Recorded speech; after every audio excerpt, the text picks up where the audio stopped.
America దేవుడు వద్దు అన్నప్పుడు అమెరికా వాళ్ళు ఏవి మనం వాడకూడదు. ఫోన్ వాడకూడదు, ట్రైన్ ఎక్కకూడదు, బస్సు ఎక్కకూడదు, సిమ్లు వాడకూడదు, ఏమీ వాడకూడదు. ముంచుకెళ్ళి బండి ఉంటే చూడండి, ముంచుకెళ్ళి బండి, ఆ ముంచుకెళ్ళి బండి ఆడుకుంటూ వెళ్ళిపోవాలి. మేము అవన్నీ చేయకుండా ఉంటాం. మీరు మా దేశాన్ని ఖాళీ చేసేయండి మరి. ఆ చట్టం వస్తే చేసేస్తామండి. చట్టం పెట్టండి.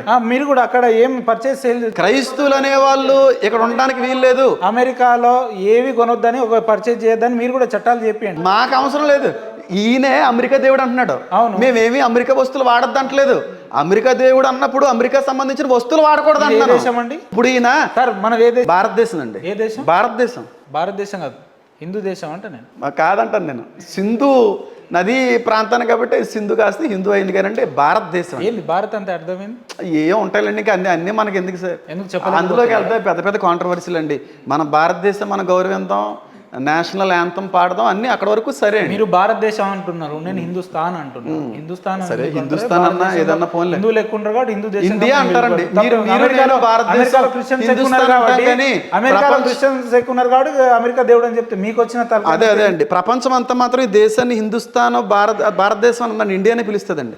అదే సార్. కాబట్టి రాధా మనోహర్ గారు అర్థం చేసుకోవాల్సిన విషయం ఏంటంటే, మీకు అంత పౌరుషం ఉంటే, మీకు అంత గొప్ప ఉంటే, మీకు అంత ఓపుకుంటే, ఏ క్రైస్తువులు కనిపెట్టిన ఏ వాడకూడదు.